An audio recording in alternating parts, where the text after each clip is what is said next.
বেচারা পল্লব কুকুরের কামড় খেয়ে বিছানায় কাত হয়ে দিন কাটাচ্ছে।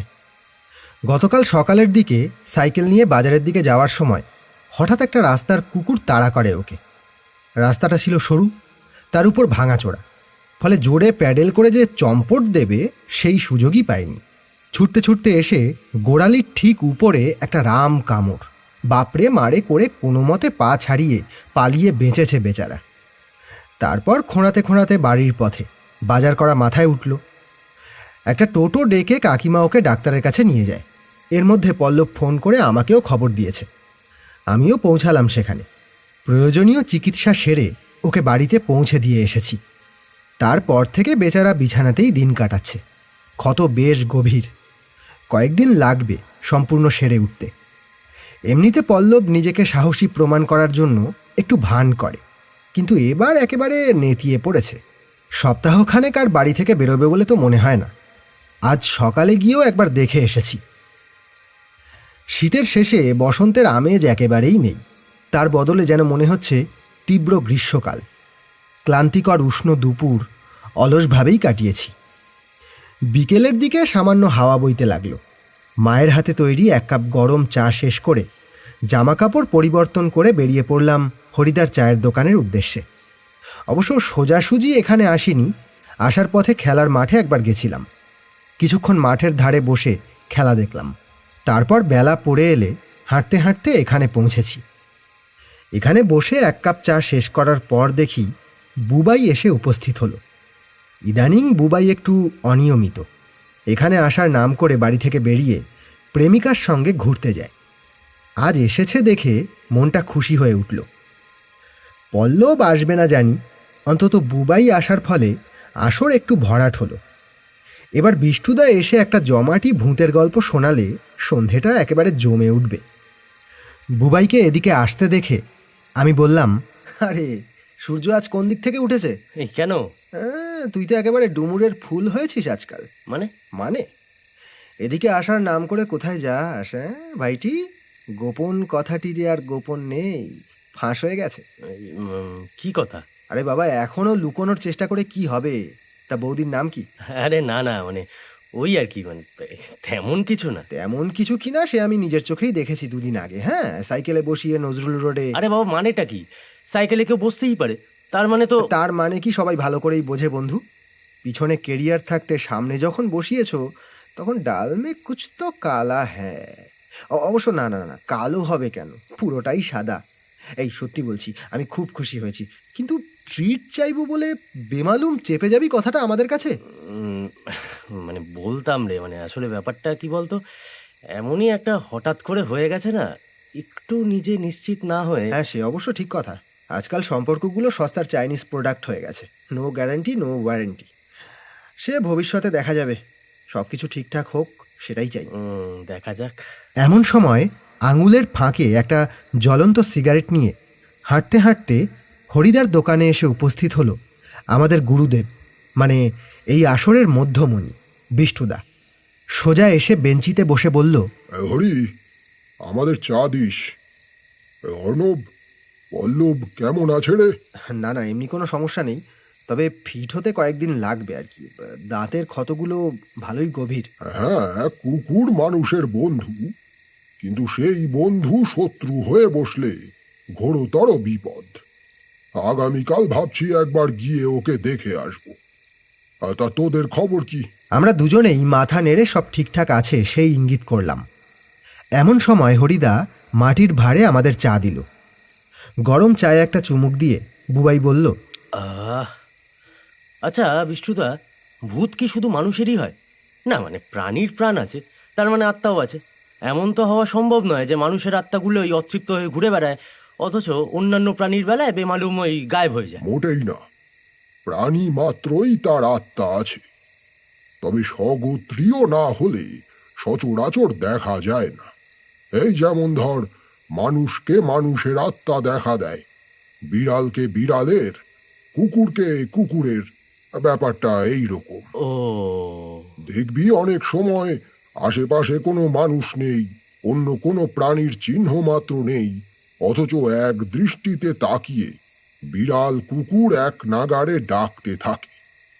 এরকম ক্ষেত্রে বেশিরভাগ সময় ওরা নিজেদের প্রজাতির কোনো প্রাণীর আত্মাকে দেখতে পায়, যা আমরা দেখতে পাই না। আরে বাপরে, তাহলে তো এমন হতেই পারে যে আমি হয়তো চোখের সামনে দেখছি একটা বিড়াল দাঁড়িয়ে, আসলে ওটা বিড়াল নয়, বিড়ালের আত্মা। হতেও পারে। আরে বাপরে বাপরে, এ তো ভয়ঙ্কর ব্যাপার গো। ভয়ঙ্কর তো অবশ্যই, তবে এটাও সত্যি কথা। মানুষ যেমন বেঁচে থাকতেও হিংস্র, মরে যাওয়ার পরেও অনেক ক্ষেত্রে একই রকম হিংস্র হয়ে ওঠে। জৈবিক প্রবৃত্তিগুলো সহজে মুছে যায় না, কিন্তু অন্যান্য প্রাণীর ক্ষেত্রে দেখা যায় ওরা মৃত্যুর পরে শান্ত হয়ে যায়। তবে বিশেষ বিশেষ ক্ষেত্রে ওরাও হিংস্র হয়ে উঠতে পারে, এবং তা মানুষের প্রেতাত্মার তুলনায় অনেক বেশি ভয়ঙ্কর। দেখলাম বুবাইয়ের চোখ দুটো বিস্ফারিত হয়ে গেছে। এতক্ষণ ও বিষ্ণুদার কথাগুলো গোগ্রাসে গিলছিল। হঠাৎ ওর নজর গেল দোকানের বাইরের দিকে। হরিদার দোকানের বেঞ্চিতে আমরা তিনজন বসা। সন্ধ্যা হয়ে গেছে, চারদিকে ঘুটঘুটে অন্ধকার। দোকানের আলো পড়ে সামান্য কিছুটা জায়গা আলোকিত হয়েছে, তারপরে অন্ধকার এমন গাঢ় যে কিছুই দেখা যাচ্ছে না। সেই থমকানো অন্ধকারের মাঝে বুবাইয়ের দৃষ্টি অনুসরণ করে আমার দৃষ্টি গিয়ে পড়ল, আর সঙ্গে সঙ্গে আমারও শিরদাঁড়া বেয়ে একটা শীতল স্রোত বয়ে গেল। নিশ্ছিদ্র অন্ধকারের মাঝে দুটো চোখ জ্বলজ্বল করছে, স্থির অথচ ভয়ঙ্কর, রেডিয়ামের মতো জ্বলছে। বুবাইয়ের মুখের দিকে তাকালাম। ভয়ে ওর মুখখানা শুকিয়ে গেছে। আমারও অবস্থা প্রায় একই রকম। ওটা কি? এমনভাবে চোখজোড়া জ্বলছে কেন? ওভাবে স্থির হয়ে তাকিয়ে আছে কেন? এমন সময় বিষ্ণুদা সিগারেটের অবশিষ্ট জ্বলন্ত অংশটুকু ভয়ানক চোখ দুটোর দিক বরাবর মাটিতে ছুঁড়ে ফেলল। সঙ্গে সঙ্গে তীব্র গতিতে চোখ দুখানা লাফাতে লাফাতে মিলিয়ে গেল, আর কানে ভেসে এলো একটা বিড়ালের ডাক। আমাদের ঘোর কাটল। লজ্জাজনক ব্যাপার, সামান্য একটা বিড়াল দেখে আমাদের এই অবস্থা হয়েছিল। সৌভাগ্যবশত যদি কোনোদিন সত্যি প্রেতাত্মা এসে সামনে উপস্থিত হয়, তবে আর দেখতে হবে না, ওখানেই হয়তো দুজনে মূর্ছা যাব। বুবাই এমনিতেই একটু ভীতু, ওর ভয় পাওয়া স্বাভাবিক, কিন্তু আমি কেন এত ভয় পেলাম কে জানে। তাকিয়ে দেখি বিষ্ণুদা আমাদের দিকে তাকিয়ে মুচকি মুচকি হাসছে। তোদের সাহসের কোনো তুলনা নেই, সব এক একটা নেতানো সিংহ। সাহস শুধু মুখে মুখে, ওদিকে কিছু ঘটার আগেই ঘাবড়ে গিয়ে একেবারে কুপোকাত। আসলে তুমি ওইসব কথা বলছিলে তো, তাই আর কি। থাক থাক, আর সাফাই দিয়ে লাভ নেই। তোরা এক একজন কত বড় বীর পুরুষ সে কথা আমার ভালো করেই জানা আছে। তার চেয়ে বরং আমার জীবনের একটা ঘটনা তোদের বলি শোন। মোটামুটি বছর 7 আগে একবার আমি খলিশাপোতা গ্রামে গেছিলাম। ওখানে যাওয়ার কারণ একটাই, আমার এক বন্ধু মারফত খবর পেয়েছি ওই গ্রাম নাকি পরিত্যক্ত। একটি বিশেষ ঘটনা ঘটার পর থেকে এমন ভৌতিক কাণ্ড কারখানা শুরু হয় যে গ্রামের লোকজন প্রাণ নিয়ে পালিয়ে বেঁচেছে। আমার অশরীরী সম্বন্ধে উৎসাহের কথা পরিচিত সকলেই জানে। সেই সূত্রে এক বন্ধু চিঠি লিখে ওই গ্রামের বিষয়ে জানিয়েছিল। বড় বাজারে ব্যবসার কাজে কয়েকদিনের অবসর নিয়ে একদিন সকালে বেরিয়ে পড়লাম খলিশাপোতা গ্রামের উদ্দেশ্যে। তার আগে অবশ্য দরকারি কিছু যোগাযোগ সেরে নিয়েছি। গ্রাম যখন পরিত্যক্ত, তখন অবশ্যই ওখানে থাকার জন্য কোনো আশ্রয় মিলবে না। রাতে মাথা গোঁজার মতো একটা জায়গা তো দরকার। যে স্টেশনে নামতে হয় তার সংলগ্ন নয় এই গ্রাম। একটা গ্রাম পার করে পৌঁছাতে হবে আমার গন্তব্য গ্রামে। অনেক রকম খোঁজ খবর করে রেলের স্টেশন মাস্টারের সঙ্গে একটা যোগাযোগ খুঁজে পাওয়া গেছে। ঠিক হয়েছে, স্টেশনের কাছেই যে রেল কোয়ার্টারে ভদ্রলোক থাকেন, সেখানেই আমি থাকব। থাকা বিষয়ে এক প্রকার নিশ্চিন্ত বলা যায়। আমি যখন ট্রেন থেকে নামলাম তখন দুপুর হয়ে গেছে। সোজা স্টেশন মাস্টারের কাছে পৌঁছে নিজের পরিচয় দিতে আমায় বেশ উৎফুল্ল হয়েই ভদ্রলোক স্বাগত জানালেন। লোকটি অকৃতদার। এই প্রত্যন্ত গ্রামে চাকরি সূত্রে কাটাচ্ছেন একরকম নিরুপায় হয়ে। নিঃসঙ্গতায় যে ভদ্রলোক নিদারুণ কষ্ট পাচ্ছেন তা প্রকাশ পেল আমায় অভ্যর্থনার বহরের মাধ্যমে। অনেক কথাবার্তা হল। অবশ্য আমি নিতান্তই শ্রোতা হয়েছিলাম। ভদ্রলোক অনর্গল নিজের মনে চেপে রাখা বিভিন্ন সহজ সাধারণ কথা বলে যাচ্ছিলেন। এই চত্বরে যে লোকজন নেই তা নয়, কিন্তু প্রত্যেক মানুষের নির্দিষ্ট একটা ধরন হয়। একই ধরনের মানুষ না পেলে সুখ দুঃখের কথা বলে শান্তি নেই। তেমন লোক এই গ্রামে নেই, অথবা থাকলেও ওই ভদ্রলোকের সঙ্গে তার যোগাযোগ নেই। এসব কথার মাঝেই আমি দুমুঠো ভাত খেয়ে নিলাম। জব্বর খিদে পেয়েছিল। আমাকে নিয়ে বাড়িতে আসার পর ভদ্রলোক সন্ধ্যার আগে পর্যন্ত বাড়িতেই ছিলেন। আসলে দুপুরের পরে এই লাইনে আর ট্রেন চলে না। সন্ধেবেলা দুটো ট্রেন যায়, একটা আপ একটা ডাউন। তাই সন্ধ্যার কিছুক্ষণ আগে স্টেশনে পৌঁছালেই হবে। যে উদ্দেশ্যে আমি এখানে এসেছি সেই পথে আজ আর পা বাড়াবো না। আগামীকাল সকালে দেখা যাবে। ভদ্রলোক বিকেলে বেরিয়ে কাজ সেরে ফিরে এলে আমিও ওনার সঙ্গে রান্নার কাজে লেগে পড়লাম। তারপর খাওয়া দাওয়া সেরে সেদিনের মতো শুয়ে পড়লাম।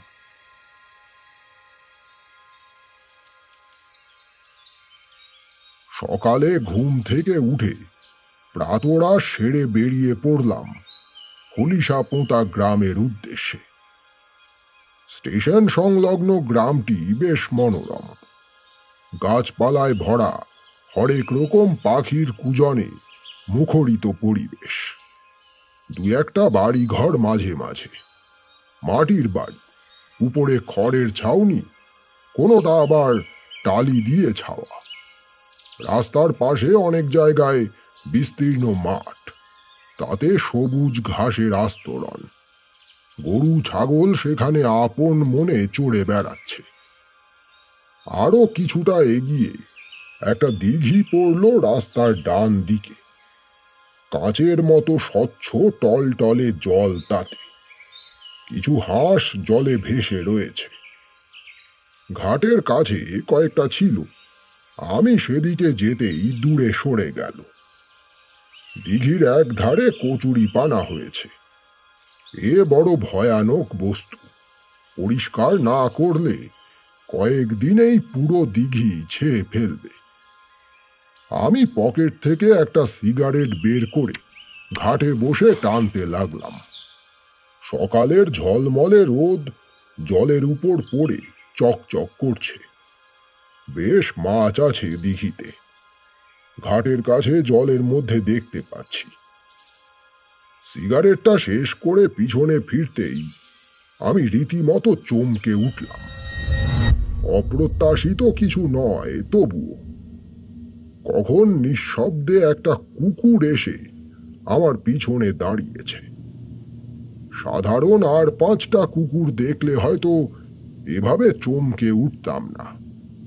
এই কুকুরটার গায়ের রং বেশ অদ্ভুত, ছাই ছাই রং।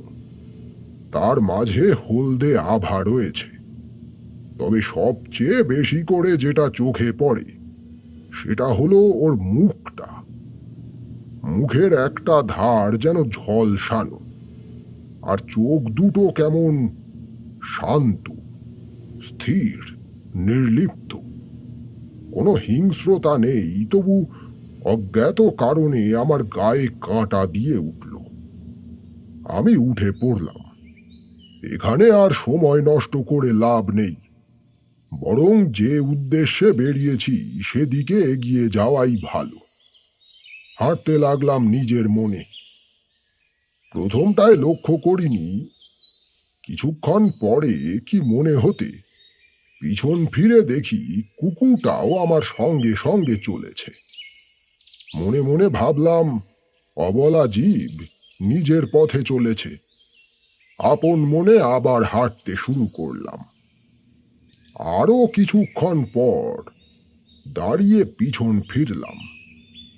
দেখি এখনো কুকুরটা আমার সঙ্গে সঙ্গেই চলেছে।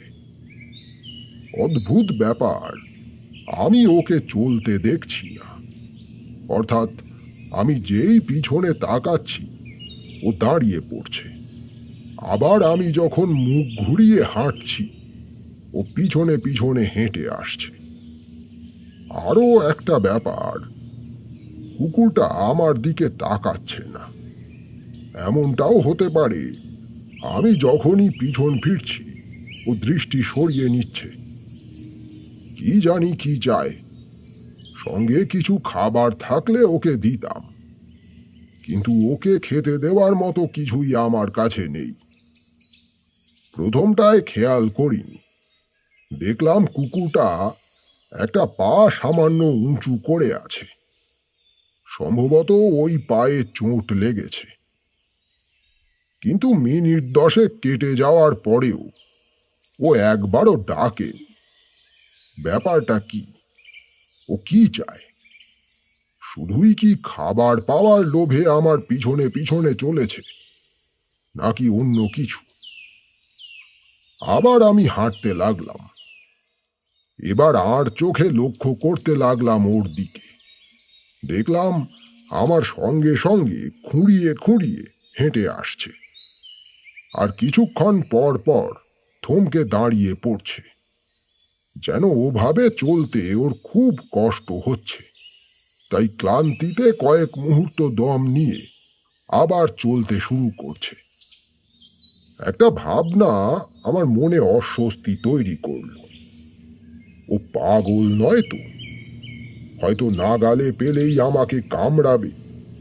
নেহাত পা খোঁড়া বলে পেরে উঠছে না।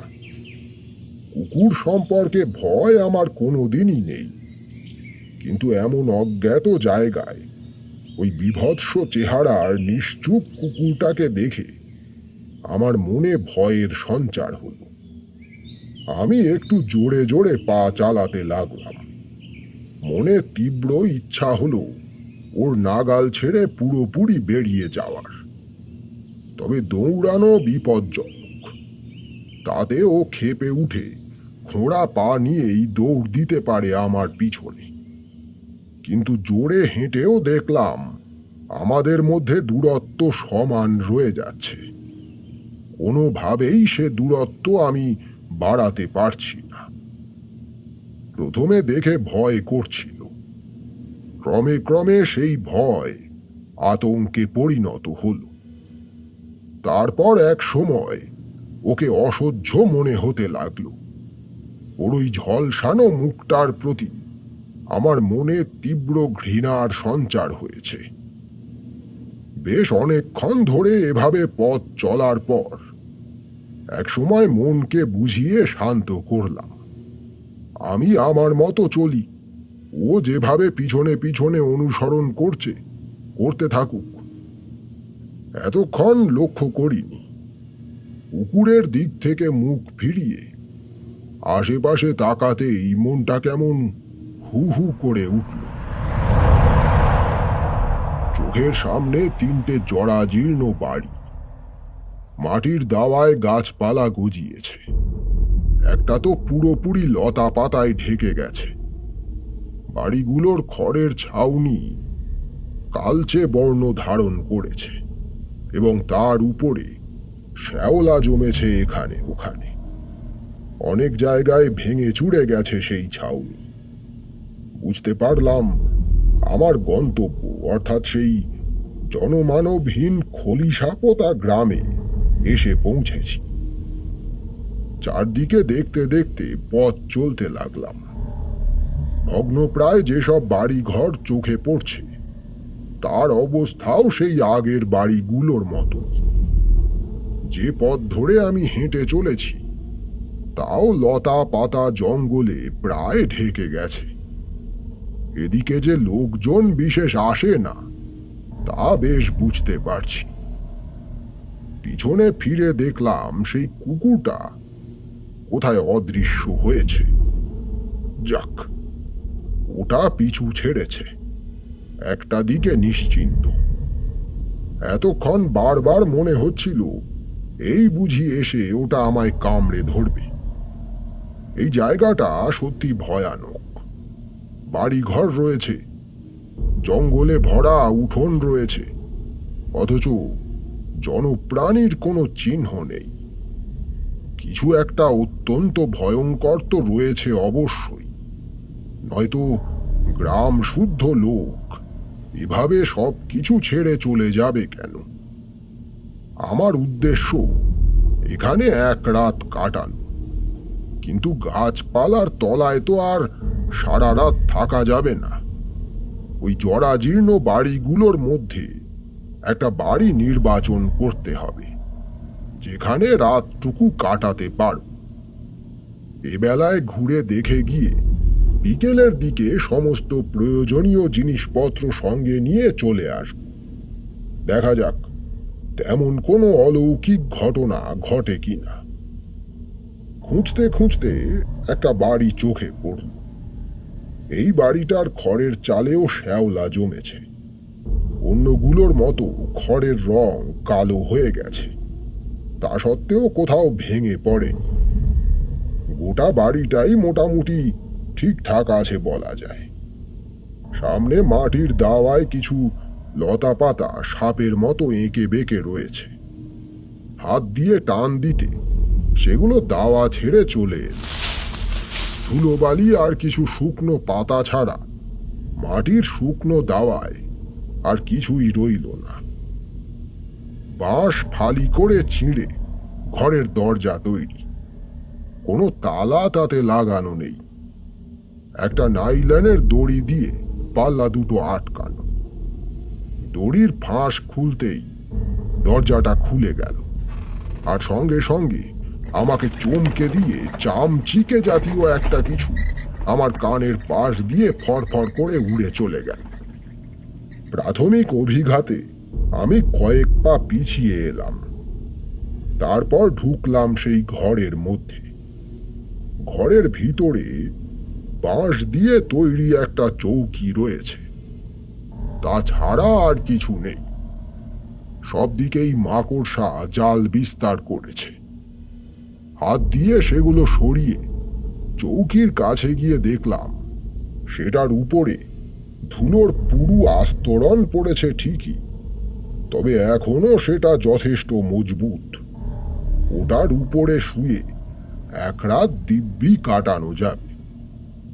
একটা ঝাঁটা কিংবা কাপড়ের টুকরো থাকলে চৌকিটার ধুলো এখনই ঝেড়ে ফেলতে পারতাম, কিন্তু তেমন কিছুই তো আমার কাছে নেই।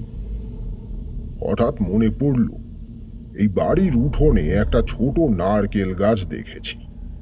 ওটার একটা পাতা যদি ভেঙে আনা হয় তবে তা দিয়ে আলগা ধুলো ঝেড়ে ফেলা সম্ভব। তাই করলাম। যাক, এখানেই আজ রাতটা কাটানো যাবে। মোটামুটি সব ব্যবস্থা পাকা হয়ে গেছে। ফিরে চললাম কোয়ার্টারের পথে। রাস্তা ধরে চলতে চলতে বারবার পিছন ফিরে তাকাচ্ছিলাম, দেখছিলাম সেই কুকুরটা আবার পিছু নিয়েছে কিনা। কিন্তু না, সেটিকে আর দেখতে পেলাম না। স্টেশন মাস্টারের কোয়ার্টারে যখন পৌঁছালাম তখন বেলা 1টা বাজে।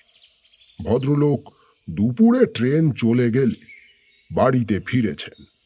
স্নান সেরে বিভিন্ন রকম গল্প গুজব করতে করতে দুপুরের খাওয়া দাওয়া শেষ করলাম। তারপর ঘণ্টাখানেক বিছানায় শুয়ে টানা বিশ্রাম। রাতে ঘুমোতে পারবো কিনা তার তো ঠিক নেই। আমার আশ্রয়দাতা ভদ্রলোক অবশ্য একটু উসখুস করছিলেন। এমন একটা বিপজ্জনক কাজে আমি যাই তা একেবারেই চাইছিলেন না। কিন্তু এখানে এসেছি যে উদ্দেশ্যে তা সম্পন্ন না করা পর্যন্ত যে আমার মনে শান্তি নেই। রোদের তেজ কমে এলে প্রয়োজনীয় জিনিসপত্র গুছিয়ে নিয়ে বেরিয়ে পড়লাম। ফুরফুরে বাতাস বইছে, সেই বাতাসের ধাক্কায় গাছপালার পাতাগুলো নড়ে উঠে অদ্ভুত এক শব্দ সৃষ্টি করছে। রোদ এখনো রয়েছে, তবে তার তেজ একেবারেই নেই। আর কিছুক্ষণের মধ্যেই বেলা পড়ে আসবে, তারপর নামবে সন্ধ্যা। পড়ন্ত বেলার সোনালি আলোয় গ্রাম্য অকৃত্রিম সৌন্দর্য উপভোগ করতে করতে হাঁটছি আমি। মনে কোনো রকম অস্বস্তি, ভয় এসব ছিল না। কিন্তু দিঘি পার করার পর পিছন ফিরে যখন দেখলাম সেই কুকুরটি আবার আমার পিছু নিয়েছে, তখন মনে অস্পষ্ট এক আশঙ্কা ভর করল। সকালে মনে হয়েছিল ও হয়তো খেতে চায়, তাই আমার পিছনে পিছনে চলেছে। সেই কথা মাথায় রেখে সঙ্গে কিছু বিস্কুট নিয়ে এসেছি। এবেলায় ওকে পিছনে আসতে দেখে আমি দাঁড়িয়ে সঙ্গে থাকা ঝোলা থেকে কয়েকটা বিস্কুট বের করে ওর দিকে ছুঁড়ে দিলাম। আশ্চর্য হলাম, না খেলেও কুকুর সাধারণত খাবার দিলে একবার শুঁকে দেখে, কিন্তু এই কুকুরটির কোনো হেলদোল নেই। কি জানি ওর মনে কি চলছে। কিছুক্ষণ ওর ঝলসানো মুখটার দিকে তাকিয়ে আবার নিজের পথে চলতে লাগলাম। একটা ব্যাপার আমাকে আশ্চর্য করল। ওই দিঘির পরে বাকি রাস্তাটুকু আমি যে এলাম, কই কোনো পাখির ডাক অথবা অন্য কোনো প্রাণীর অস্তিত্ব টের পেলাম না তো। এসে পৌঁছালাম সেই মাটির বাড়ির সামনে। কিন্তু এ কি, সকালে যে দাওয়ার উপরে গজিয়ে ওঠা জঙ্গল হাত দিয়ে সরিয়ে ফেললাম, কিন্তু এখন আবার একইভাবে দাওয়ার উপরে তারা সাপের মতো এঁকে বেঁকে লতিয়ে রয়েছে। এই কয়েক ঘন্টার মধ্যে এমনটা তো হওয়ার কথা নয়। আবার টেনে জঙ্গল সরিয়ে ফেললাম, তারপর দরজা খুলে ঢুকলাম ভিতরে।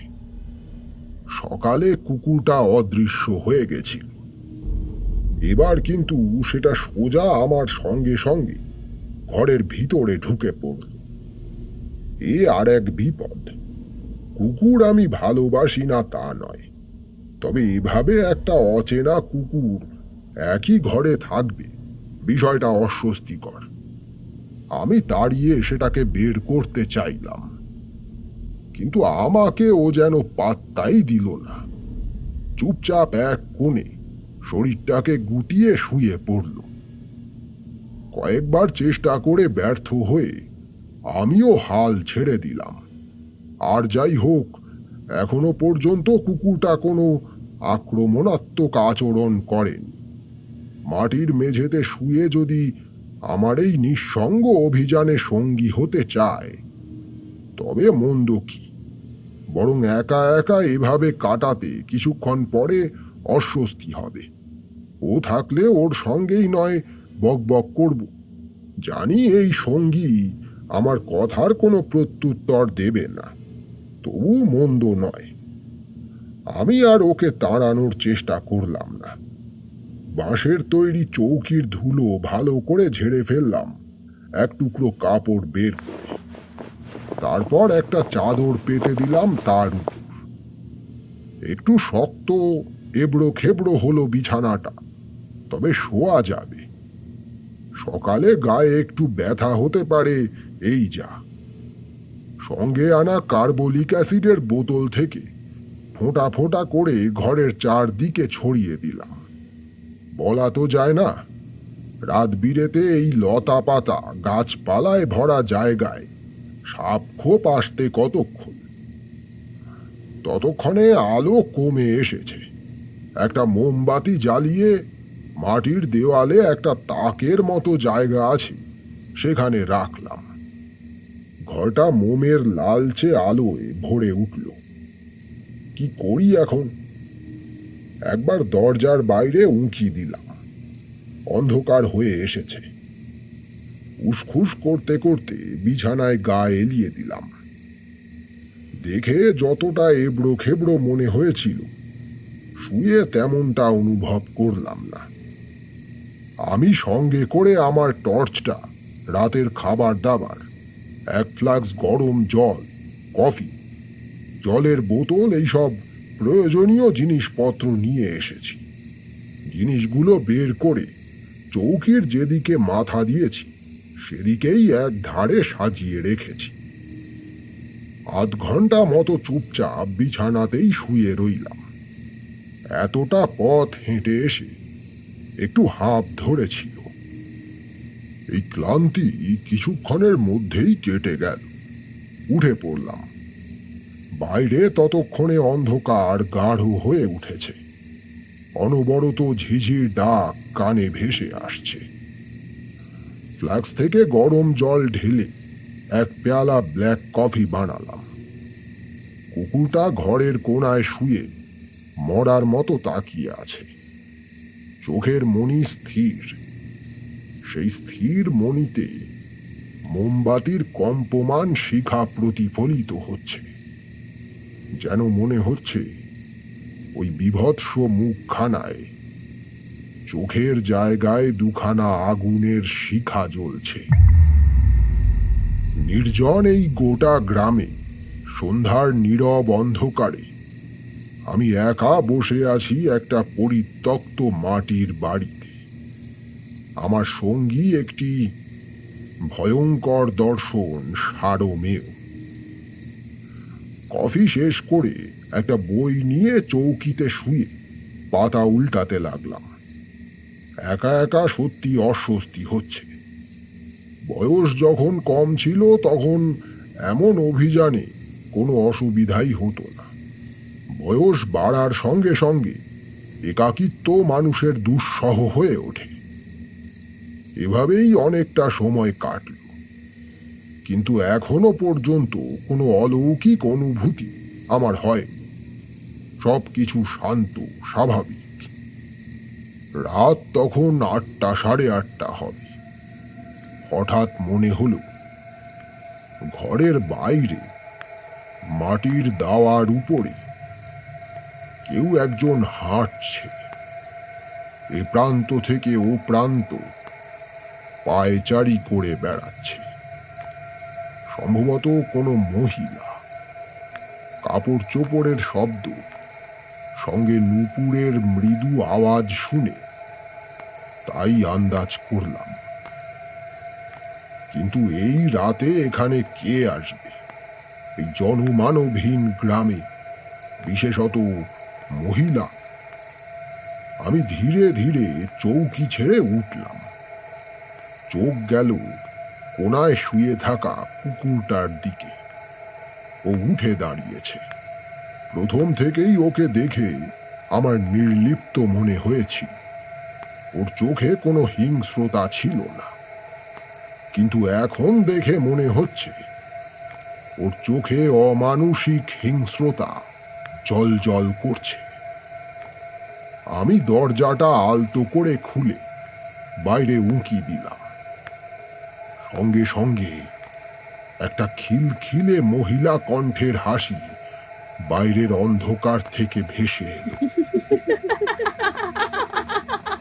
দরজা থেকে আমাকে পাশ কাটিয়ে যেটুকু আলো দাওয়ায় এসে পড়েছে তাতে দেখলাম সেখানে কেউ নেই।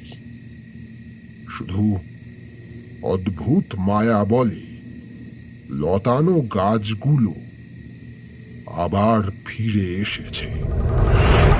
আর কোনো শব্দ নেই, এক নাগাড়ে অন্ধকার ভেদ করে শুধু ঝিঝির ডাক ভেসে আসছে। আমি দরজা চেপে দিয়ে ঘরে ফিরে এলাম। অকারণে বসে থেকে লাভ নেই, খাওয়া দাওয়া সেরে ফেলি। সঙ্গে করে রুটি আর আলু ভাজা নিয়ে এসেছি। চৌকির উপর বসে তাই খেলাম। এক টুকরো রুটি ছিঁড়ে কুকুরটাকে দিয়েছিলাম যদি খায়, কিন্তু খেলো না। খাওয়া শেষে হাত মুখ ধুয়ে বিছানার এক ধারে বসে একটা সিগারেট ধরালাম। চারদিক একদম নিস্তব্ধ। কোথায় দূরে একটা রাতের পাখি কর্কশ স্বরে ডেকে উঠল। কুকুরটা আবার আগের মতো শরীরটাকে গুটিয়ে মাটির উপরে মুখটাকে বাড়িয়ে শুয়ে আছে। ওর চোখ দুটো আবার শান্ত হয়ে গেছে, মুখের একটা দিক ঝলসানো। এতক্ষণ মনে হয়নি, এখন হঠাৎ করেই কুকুরটাকে কেমন চেনা মনে হলো। এরকমই চেহারার একটি কুকুর কোথায় যেন দেখেছি আমি, কিন্তু এমন রঙের নয়। জন্মাবধি এমন রঙের কোনো কুকুর দেখেছি বলে মনে পড়ল না। রংটা সত্যি অদ্ভুত। যাজ্ঞে, পথে ঘাটে কত কুকুর তো প্রতিনিয়ত চোখে পড়ে, আর চেহারাও প্রায় প্রত্যেকটা কুকুরের একই।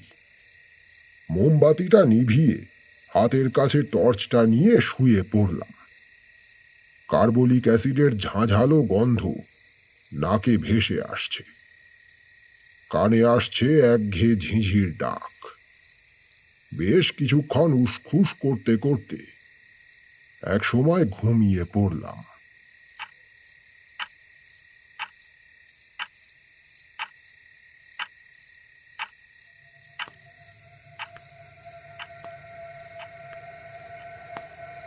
রাত তখন কটা বাজে জানি না।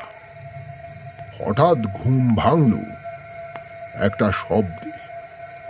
ঘুম জড়ানো অবস্থায় প্রথমে বুঝতে পারিনি কিসের শব্দ।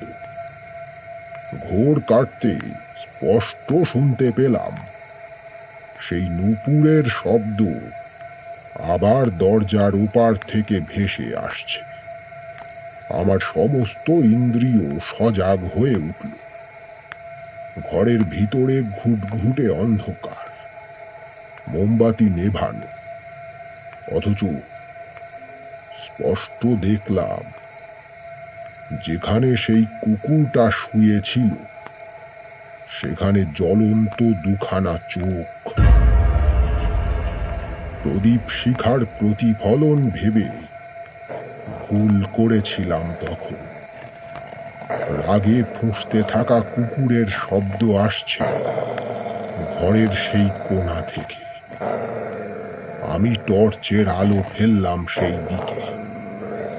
সে দৃশ্য দেখে ভয়ে আমি পাথর হয়ে গেলাম। কুকুরটা সোজা হয়ে দাঁড়িয়ে আছে, ওর ঘাড়ের লোমগুলো খাড়া হয়ে উঠেছে। জ্বলন্ত চোখ দুটো সোজা দরজার দিকে। সেই চোখে অতিলৌকিক হিংস্রতা, আর এক নাগাড়ে কুকুরটা রাগে গড় গড় করে শব্দ করছে। আমার ভয় হলো ওটা কি আমায় আক্রমণ করবে, কিন্তু দেখলাম ও আমার দিকে ফিরেও তাকাচ্ছে না। ওর দৃষ্টি নিবদ্ধ দরজার দিকে। বাইরে থেকে এখনো ভেসে আসছে সেই নূপুরের শব্দ। আমি বিছানা ছেড়ে উঠে মোমবাতিটা জ্বালালাম। সদ্য ঘুম থেকে উঠে মোমবাতির লালচে আলো আমার চোখে কেমন মায়াবী মনে হল। নূপুরের শব্দ এক নাগাড়ে হয়ে চলেছে। এগোলাম দরজার দিকে। এবার কুকুরটাও আমার পিছনে পিছনে এগিয়ে এলো। টেনে দরজা খুলে ফেললাম। সঙ্গে সঙ্গে চোখে পড়ল এক নারী মূর্তি, আট পৌড়ে শাড়ি পরনে, দাওয়ার এক প্রান্ত থেকে অন্য প্রান্তে পায়চারি করে বেড়াচ্ছে। আর সেই পদক্ষেপের তালে তালে এক নাগাড়ে বেজে চলেছে নুপুরের শব্দ। মাথায় অনেকটা টেনে ঘোমটা দেওয়া, অন্ধকারে মুখ দেখা যাচ্ছে না। ভয়ে আমার শির দ্বারা বেয়ে একটা শীতল স্রোত বয়ে চলেছে। আমি সভয়ে কাঁপা গলায় জিজ্ঞাসা করলাম, কে কে আপনি? সঙ্গে সঙ্গে সেই মূর্তি থমকে আমার দিকে ফিরে তাকালো, কিন্তু মুখ কোথায়? মুখের জায়গায় রয়েছে একটা ধবধবে সাদা করটি, আর সেই করটির চোখের কোটরে ঘোলাটে অন্ধকারের মাঝে জ্বলছে দুটো আগুনের ভাটার মতো চোখের মণি। আর সর্বস্ব দাঁতের পাটিতে হাসির ঝিলিক খেলে যাচ্ছে। হঠাৎ সেই মূর্তি অট্ট হাসি করে উঠল। আমি সভয়ে এক পা পিছিয়ে এলাম। কুকুরটা এখন সামনে, আমি পিছনে। ও এখনো গড় গড় করে শব্দ করছে। রাতের নিস্তব্ধতাকে খান খান করে হঠাৎ কুকুরটা দুবার ডেকে উঠল। শাড়ি পরিহিত সেই মূর্তি ক্রূর দৃষ্টিতে আমার দিকে তাকিয়ে ধীরে ধীরে এগোতে লাগলো। তারপর আমার একদম কাছে এসে মাংস মজ্জাহীন হাতটা বাড়িয়ে আমার গলা চেপে ধরল। সেই হাতে এমন জোর, যাকে প্রতিহত করা কোনো মানুষের সাধ্যের বাইরে। আমার দম বন্ধ হয়ে আসছে। প্রাণপণে চেষ্টা করতে লাগলাম ওই হাতের ফাঁস থেকে নিজেকে ছাড়ানো, কিন্তু ব্যর্থ চেষ্টা। ঠিক এমন সময় আরো একটি অলৌকিক ঘটনা ঘটতে শুরু করল। কুকুরটা ক্রমাগত বড় হতে লাগলো, আরো তীব্র, গম্ভীর, ভয়ানক হতে লাগলো ওর গলার স্বর। আমার যখন প্রাণবায়ু প্রায় ফুরিয়ে এসেছে, তখন দেখলাম কুকুরটা এক লাফে ঝাঁপিয়ে পড়ে ওই নারী মূর্তির গলা কামড়ে ধরল। সঙ্গে সঙ্গে আলগা হয়ে গেল আমার গলার ফাঁস। তারপর কুকুরটা সেই নারী মূর্তিকে টেনে হিঁচড়ে নিয়ে চলল ঘরের বাইরে। আমিও কোনো রকমে দম ফিরে পেয়ে ছুটতে ছুটতে বাইরে এলাম। আমার চোখের সামনে সেই বাড়ির উঠোনে দেখলাম এক অবিশ্বাস্য, অতিলৌকিক লড়াই। কুকুরটা ওই অলৌকিক মূর্তিকে কামড়ে ধরে বারবার আছাড় মারছে। সেই মূর্তিও নিজের তীক্ষ্ণ হাড়ের আঙুলগুলো বসিয়ে দিচ্ছে কুকুরটার গায়ে। কুকুরটা যন্ত্রণায় গর্জন করে উঠছে।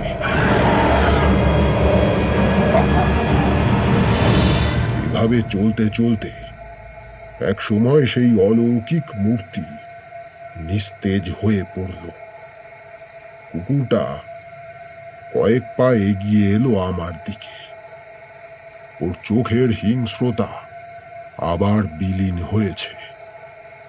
এখন দেখে মনে হচ্ছে যেন কিছু একটা বলতে চায়। হঠাৎ একটা হাড় সর্বস্ব হাত কুকুরটার শরীর এফোড় ওফোড় করে ফেলল।